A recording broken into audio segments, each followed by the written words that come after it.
Hello, people. How are you doing?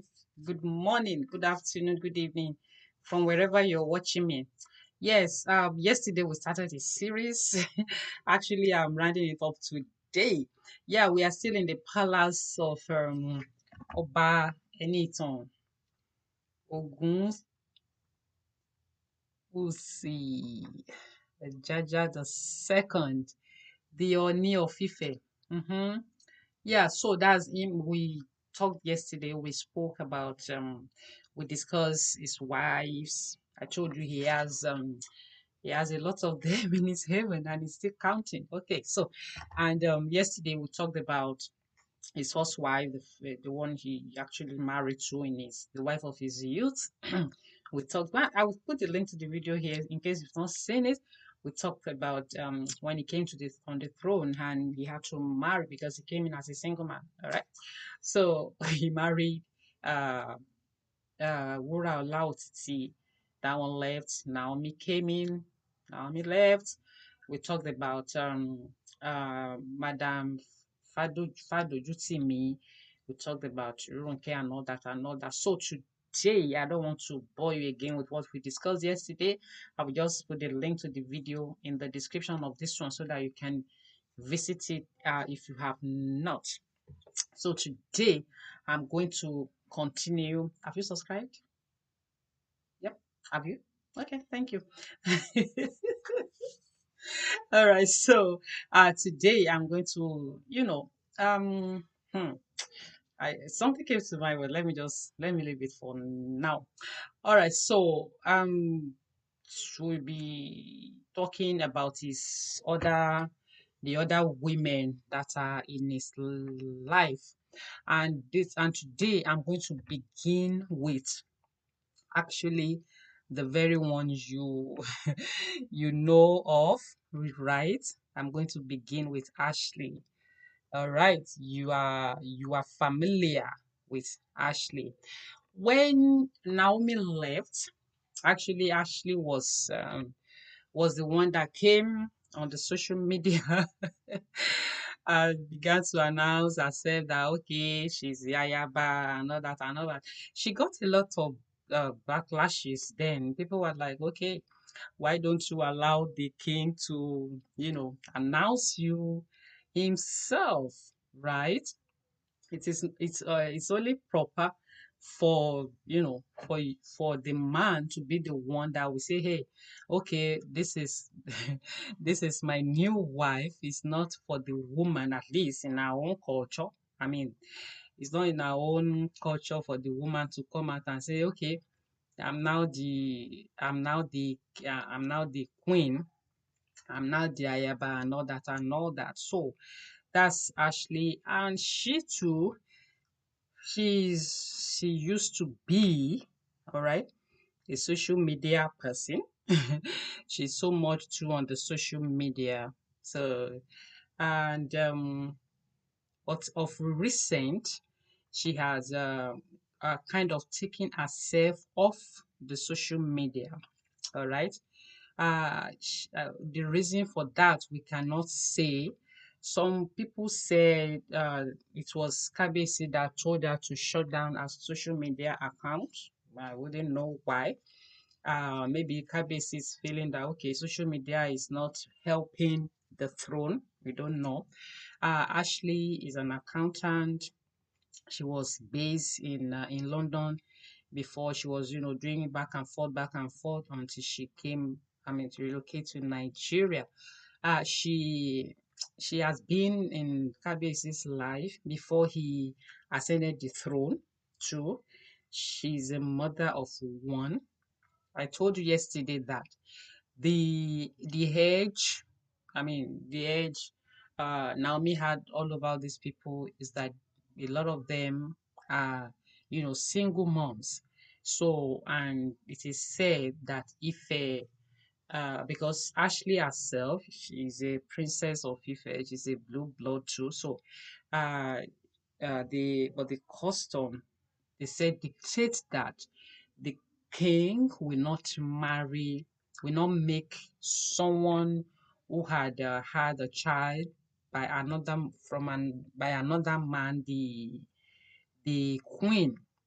So that was why Naomi was the one that was, being paraded, you know, as the as the queen. All right. So uh that's actually people, a lot of I don't know, I wouldn't know how far this is true, but a lot of people say, if not that she has that she's a single mom, that the king will have been, you know, more than pleased to have her as the ceremonial queen. I don't know that.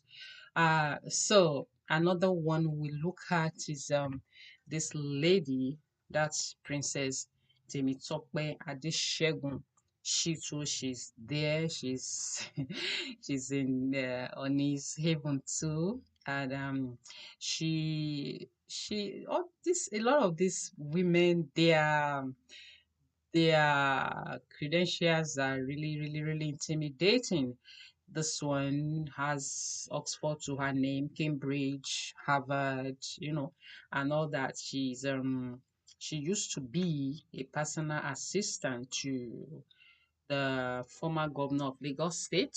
Yeah, that's Babatunde Raji Fashola. And she too, she has been married before Oni. She got married to Oni. All right. So that's Princess Temitope Adeshegun for you there.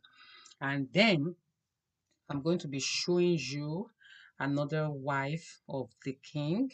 Yeah, that is she's a professor, all right? That's Professor Asimai.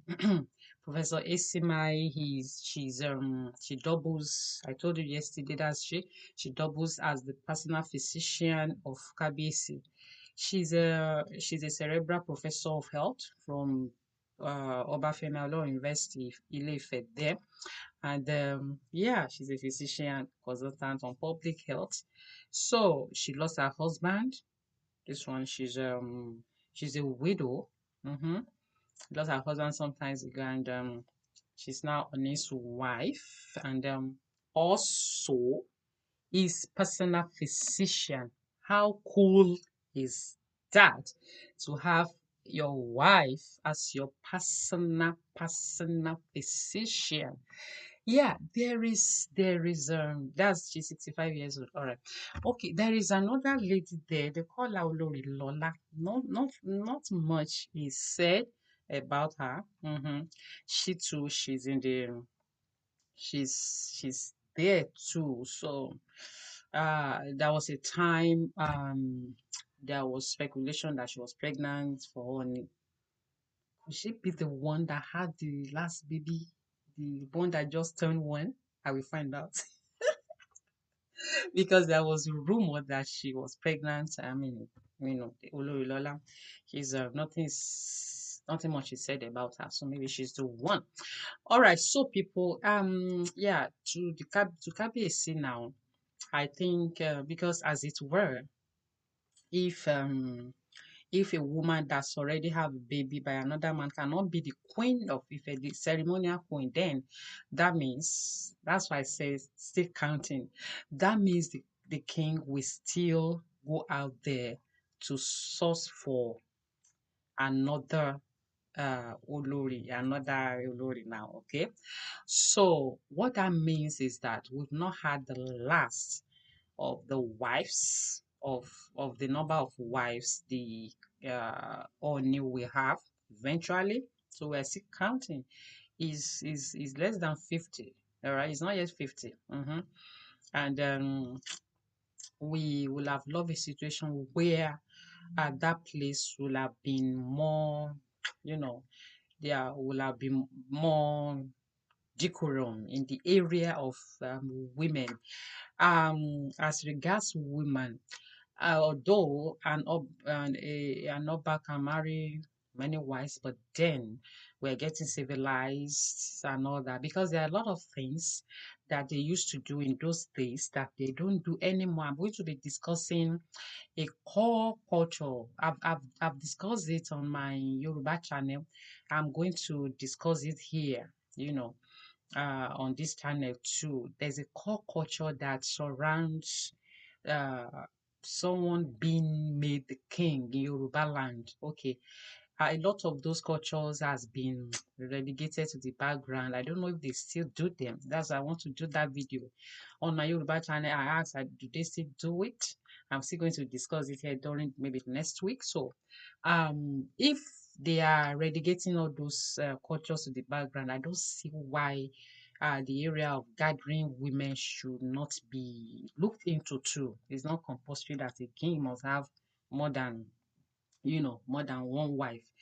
We see the case of the Alafi now, who died, and a lot of things are happening in his domain. We have, all sorts of things going on there, and that shouldn't be our testimony, at least. I mean, that shouldn't be so. And I want to again remind KBC of the prophecy Prophet Tibetan said concerning him sometimes back. Is in the social space, so everybody saw it. Uh, Prophet Tibetan said he should be careful so that he doesn't go through where he came from. Mm. The meaning of that is that he was born by a woman. All of us, a man was born by a woman. When I say man, I'm being generic. Everybody, man, woman, we were all born through the canal of a woman. The prophet said he should be careful so that he doesn't go back through the canal of a woman. Mm. So that's why he needs to be very, very careful.